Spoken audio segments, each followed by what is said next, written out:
Hey guys, as many of you know, based on our name, we have the Green Up Academy, which is your place to go for courses, community, and coaching in the landscape industry. But I wanted to specifically talk for just a minute about our crew program, which is our community groups here through the Academy, where you get Zoom calls, direct access to me, and a lot of community with other guys on how to grow your business. It's been absolutely transformational. We have so many great testimonies, so many guys who are just seeing leaps and bounds their businesses grow, and also the things that we can help them with. So we have a couple spots left that we'd love for you to consider. We'll give you your first month free if that helps you. Just use code GREENUP at checkout. And we will absolutely do that. Or if you DM us or email us, we'll certainly apply that. But we're starting our second group soon, so you don't want to miss those spots before they fill up. Check us out at the Green Up Academy and the crew. Thank you guys so much.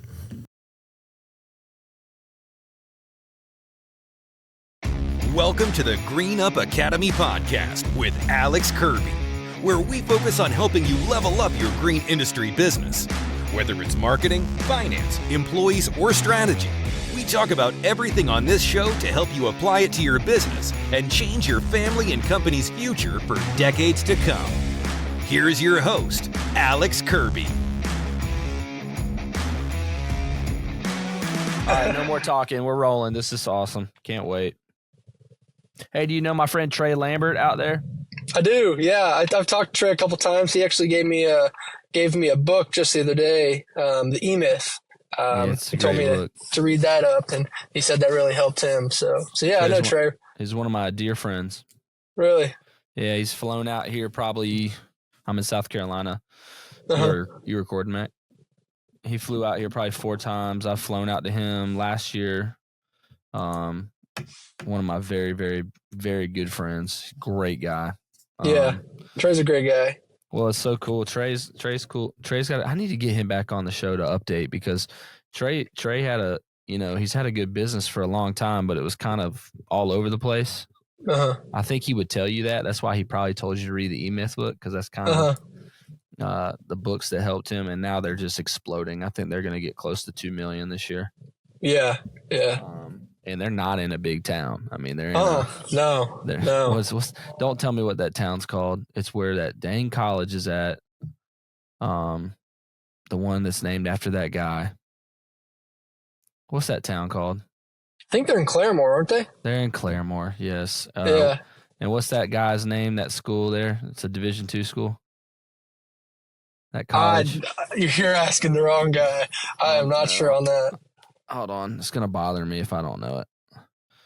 Something state or something. College in Claremore, Oklahoma. I can't wait to see it, because I know it.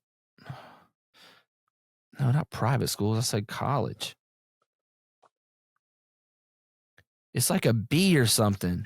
Rogers State. I was going to say, I didn't think it was at Rogers State. I didn't. State. But. All right, buddy, let's do it. All righty. Tabb, are you a person of faith? Yes. Yep. It's okay if you're not. I just, I don't want to go down that rabbit hole and ask you if you are or not. Cool. All right, let's do it. Everybody, this is Mr. Tabb Pawley from Tulsa, Oklahoma. And thank you for being on the show, Mr. Tabb. How are you doing today? Good. How about yourself, Alex? How am I doing today? It's been a rough couple weeks for me in terms of like just life. My on an episode we just shared, my wife and I just went through a miscarriage. So I don't know if you know what that means. You're young, but yeah. we have 3 kids, and we were my wife was pregnant, and we lost a child. Well, that's okay. That's our second time. And then what else just happened? Oh, the Trump stuff is crazy. Yeah. So it's just been a weird couple weeks, and we're going on vacation Saturday, so there's a lot to do. So I'm good though. What's going on in your world in Tulsa? Oh, nothing much. I've been to Tulsa. I've been to Tulsa for one night. Yeah. I went to the Hard Rock. Yeah. I went there with a couple of my buddies, and I think I spent $100 and won a couple hundred. It was pretty cool. Yeah, but I'm too young to get in there yet. Yeah, you got to be 21. You're 19. That's so funny. I didn't even think about that. But that's all. I was seeing my boy Trey, as I told you off air, Trey, and he lives I guess he's like an 40 minutes, 30 minutes away from Tulsa. Does that sound right? Yeah. So he's about, I think he's like 45-ish minutes from me. Yeah, that sounds right. I'm probably like 10 minutes from Tulsa. We're out of Jenks, which is, just a little south, I think, of Tulsa. So, cool. Where you're at in Tulsa, I guess. So Tabb, this is, I can't wait for people to hear just, again, on this show, guys, if you're listeners for the first time or a long time, we try not to interview, we try to have discussions, but I do want you guys to get to know Tabb a little bit because he's got an interesting story and background. So Tabb, kind of fill people in on who you are, how you started your company. You started in 2021 and where you're at today, and then we'll get launched. Yeah, so I'm Tabb with TNT Premier Landscape. Like Alex said, we're out of Tulsa. We're out of Jenks area. We mainly target high-end residential, commercial, and then HOAs as well.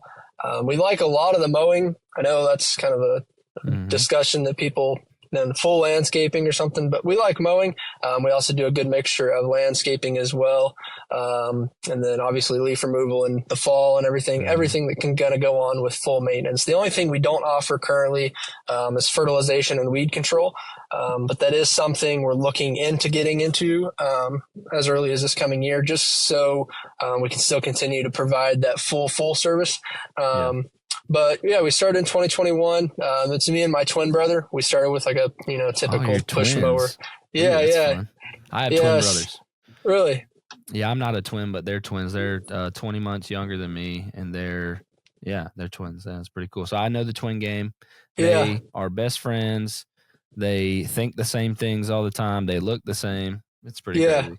Yeah, but we started, like I said, in 2021, typical push mow around the neighborhood and everything. And then we got a couple yards out of the neighborhood. My mom was actually nice enough to drive us around to those houses until we could, get our license and stuff. And then we got our license, when we turned 16, obviously. And then we started driving our own and stuff and kind of took off from there. In high school. You were still in high school.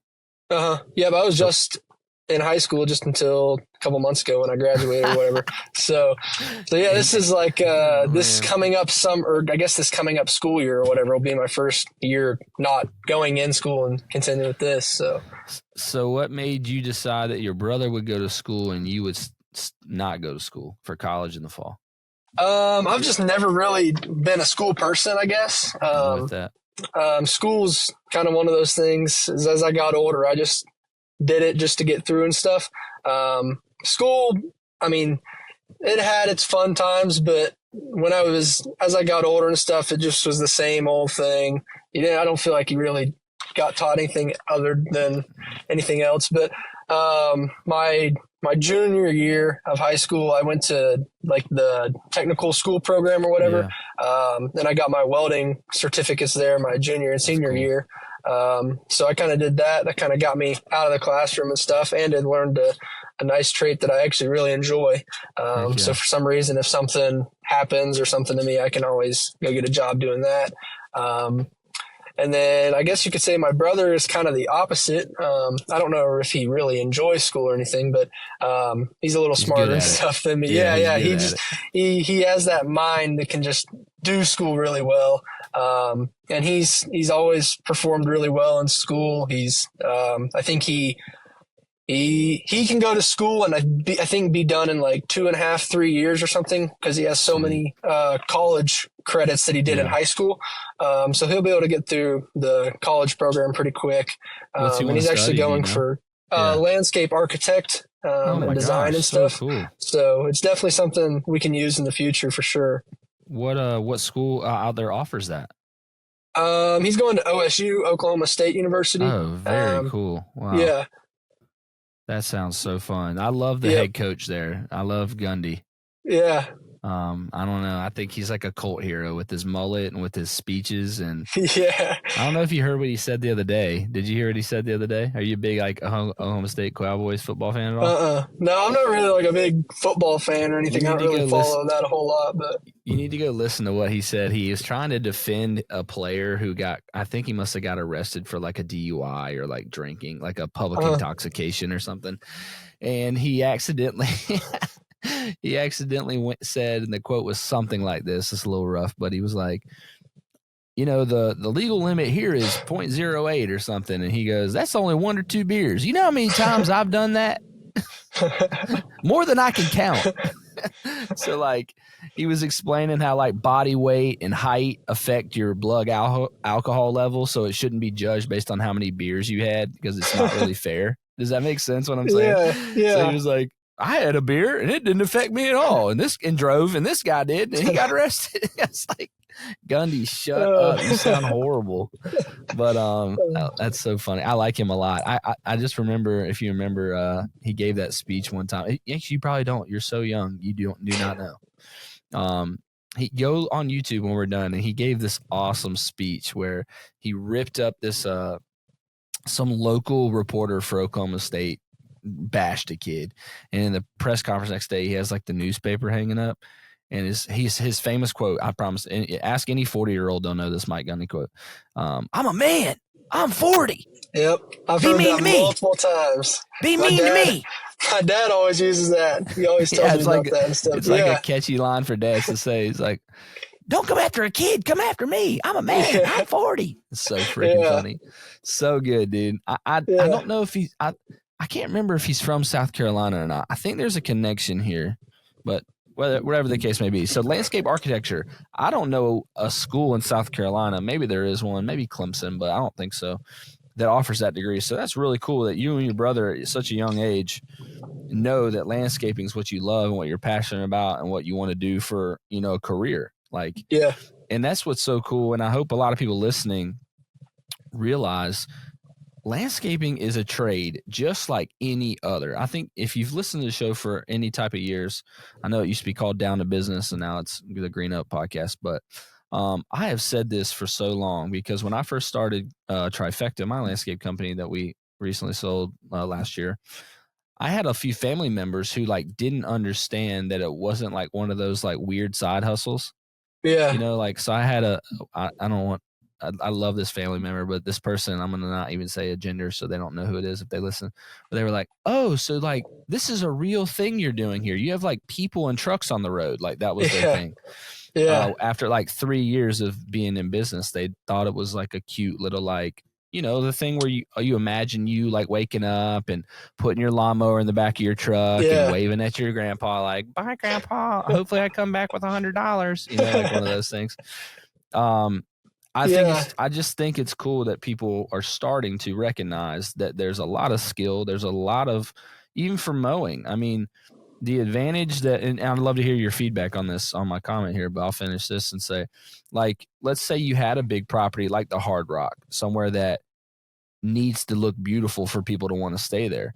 What an advantage they have if they have a mowing and a maintenance company that does a great job, because if they don't do a great job, they're going to lose customers. So I don't know. What are your thoughts on that? Like, it's pretty cool that you and your brother from 19 or 18 knew that this is what you wanted to do. So is that why you saw it as a legitimate trade, just like any other, or what?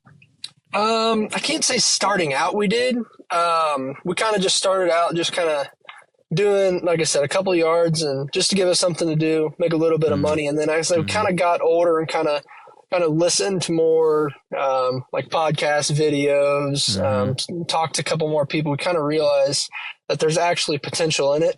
And I think that's one of the big things, like you said, people don't understand or know the potential or that this industry has and the lifestyle it can provide for people. I like a couple kids I know, they'll see me out and about now and they're like, oh, so I see you're still doing it. And I'm like, yeah. And they're like, well, you busy? And I'm like, yep. And he's like, so are you going to start hiring? And I'm like, dude, we've already hired and stuff. I think a couple people still think that it's just like me and Trey just kind of mowing and stuff. And cause I mean, we don't really post on social media like flashy stuff or anything. It's just kind of keeping it advertising and stuff. And I think that's a couple people are like, until you get like a physical location, right? So like, I got this Trifecta. We moved to a really, really nice like roadside place in 2020. 2020. And that's when a lot of people in my, like, cause I'm from where we moved the business to. they were like, "Oh, I see you're signing your dudes all the time now, pulling out of that place." So it's like, yeah, it's just weird that it has to be a physical thing where they see the sign by the road or something like that. But also makes sense. Yeah. Okay, so so you're doing roughly you're on track to do $500K in revenue this year, which is awesome, by the way. Which means you're about to hit the ceiling, as I call it. There's a couple growth ceilings, and I got this from Corey Ballard a few years ago. So when you get to 150 to 200, that's your first one, right? Because you can kind of do that with you and one guy, and you're like, it's all good. And then you're like, oh, crap, I got to go from owning a job to owning a business. So then you push through the ceiling up to about 500-600, which is where you're at, which is like, okay, we've got a couple crews. The guys we hire, we sit around and like hang out after we're done with work. And everybody's cool and we're buddies, right? Yeah. Then you go to the next one, which is somewhere in that like 1.5 to 2 million jump.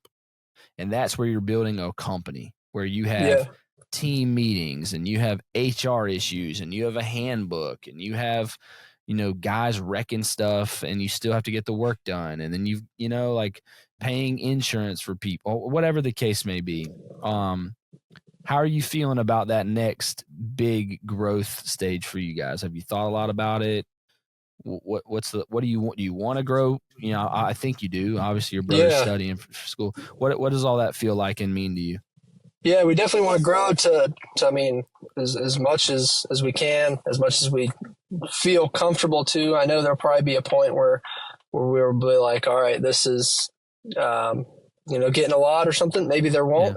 I think that'll kind of depend on as our lives get older and stuff, and as we kind of get older and our lives change. But as of right now, I want to grow to as big as the community will allow us, and as big as we possibly can. But I've always heard anywhere from like 150 to 700-ish is the hardest point.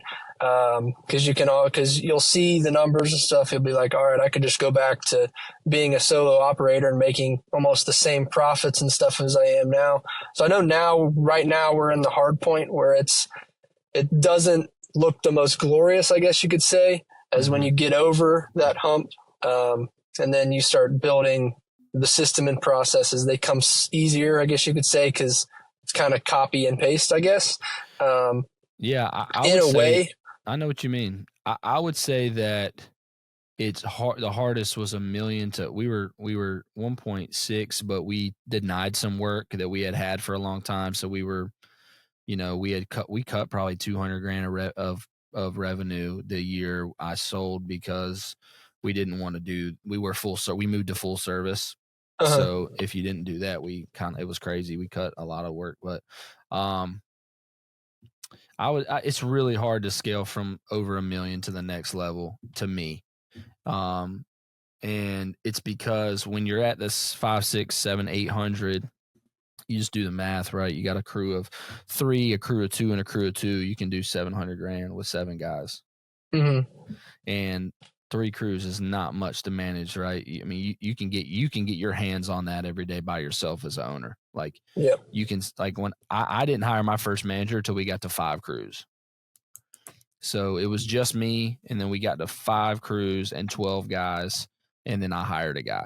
So then that was when we got to $1 million that year, and then I didn't hire a second manager until we got to 1.4, 1.5. So around $1 million really wasn't that crazy. You have you and one manager, or one like your brother if he was still there, and you're good. You take 2 crews, I take 3 crews. It is no big deal. For some reason, when you get over that like dozen guys, 10, 12, now you have to know everybody, and it's really hard to know everybody, and you're hiring people probably not your friends because you can't anymore because you've run out of all those options. Now you're offering, you've got competitive, hey, I've got a job offer, I'm going to have to leave all the time. You're transitioning people, every month. It just, a lot of things pop up once you get past that. So I'll just let you know that. So tell me your pain points lately. Let's talk pain points. Let's talk what's been going on. You said employees has been tough. Let's dive in here so everyone listening to this episode can relate to employee issues. So let's talk through that. What's going on? Yeah, that has been a struggle. I mean, especially starting out in the season, whenever we were getting a lot of work back that we submitted, and we just couldn't find the guys to keep up. We've had, I guess you could say, some mild success with kids our age, leaving high school and stuff, but I don't feel like they stick around the longest, just because they're trying. I don't, rightfully so. I understand they're trying to figure out what they want to do and everything.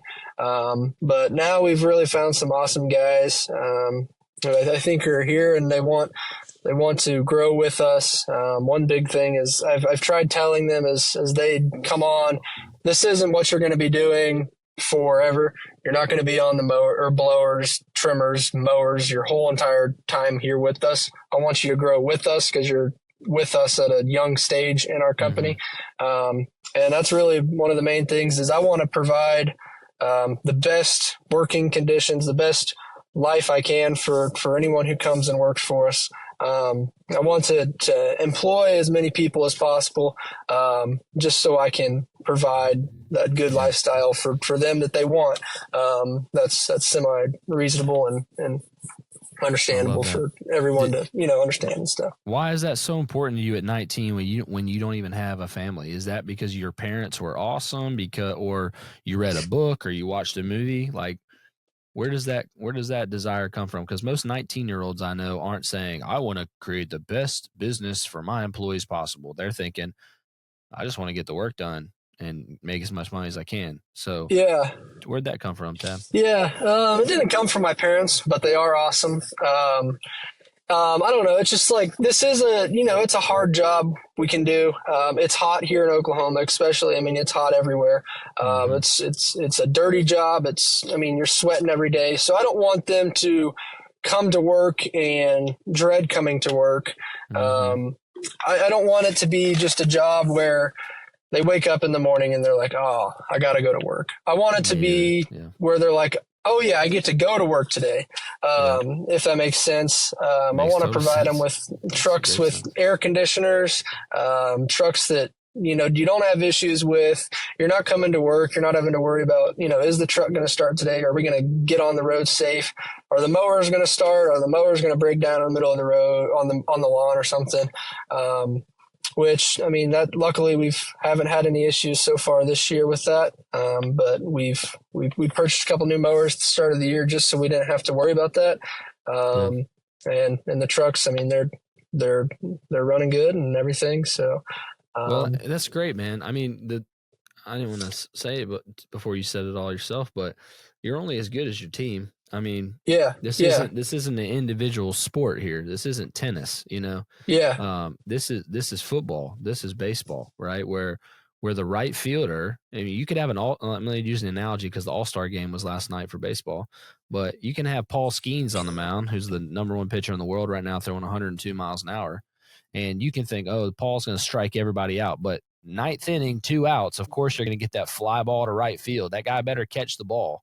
Yeah. And so you're only as good as, I played college baseball, so you always heard this, you're only as good as your weakest link.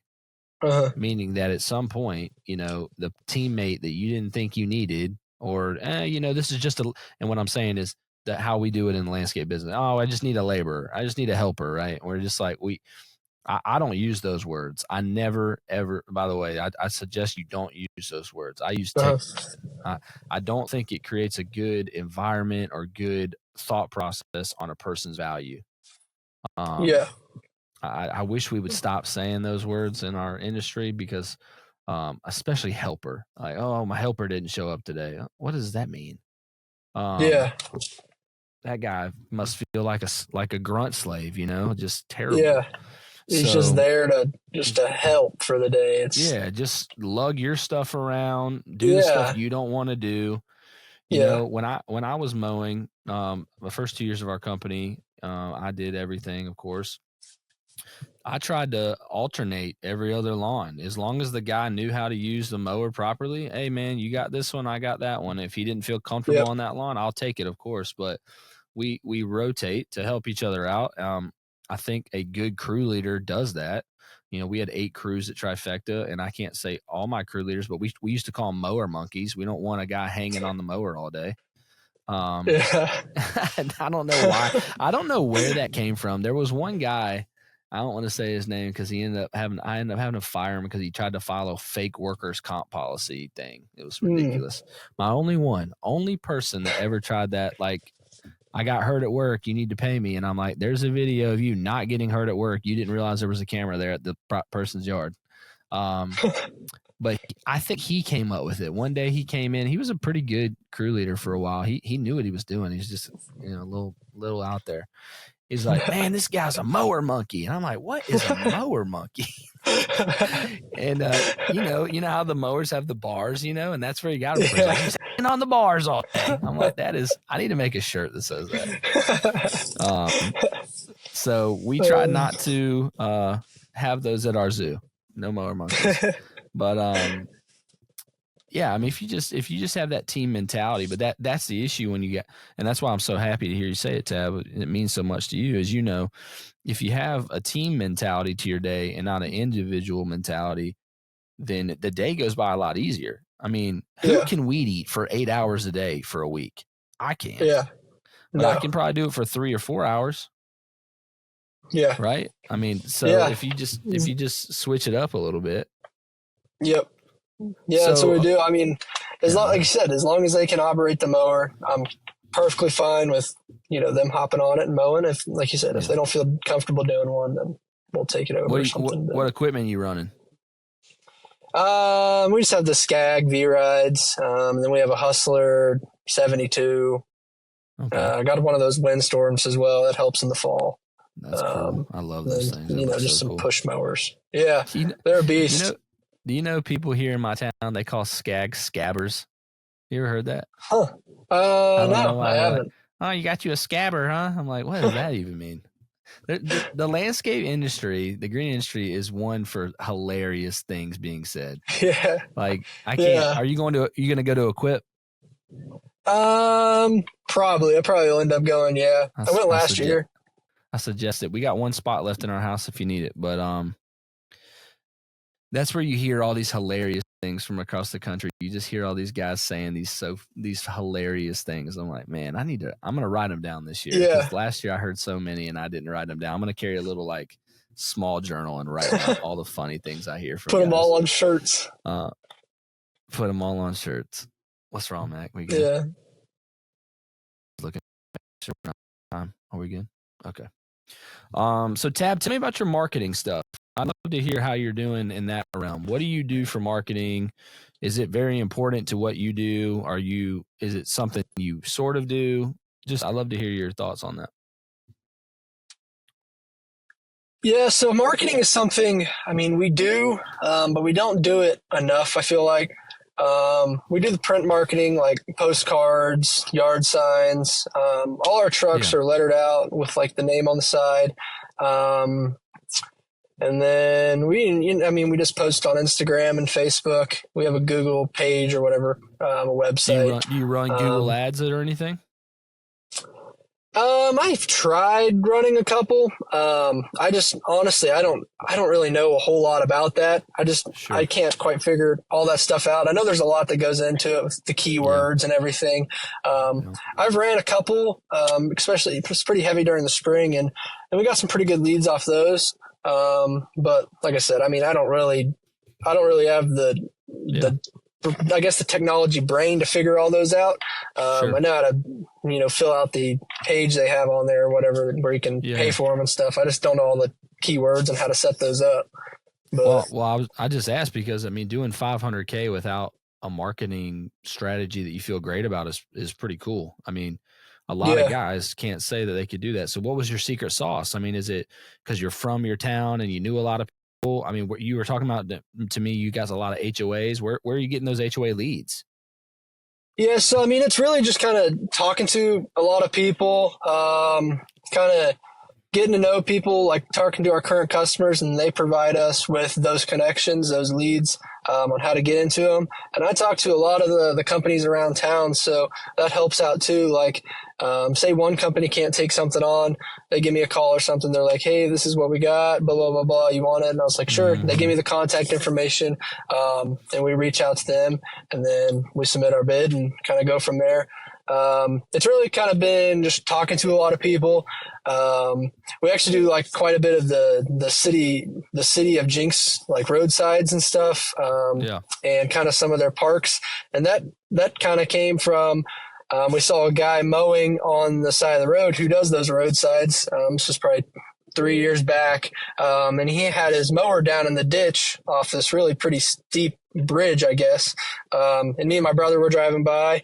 And my brother has like a SUV, like a 4Runner with a winch on it. And my brother was like, hey, maybe we could see if he needs a hand pulling that out. Wow, and cool. We pulled over and we're like, hey, man, you need some help pulling this out? Because, I mean, it was down and some pretty thick stuff. He had a mower down there and it just wasn't working. And he's like, oh, that'd be awesome.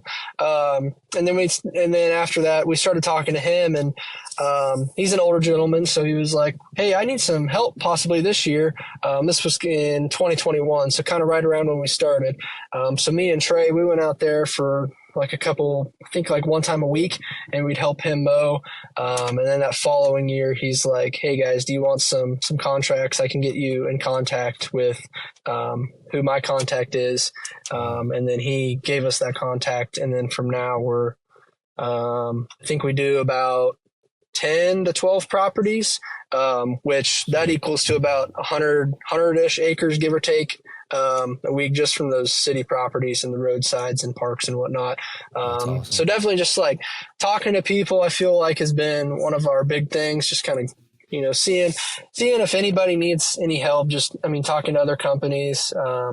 We don't do spraying, so we reached out to a couple spraying companies, see if they can help us out. And then obviously if there's any way we can help them out, that's kind of helped just get into the larger HOAs and the commercials and stuff.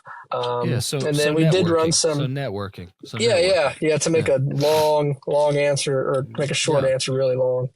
But yeah, great. We did some like postcard mail outs as well for residentials. Those did really well in the spring and stuff, and last fall.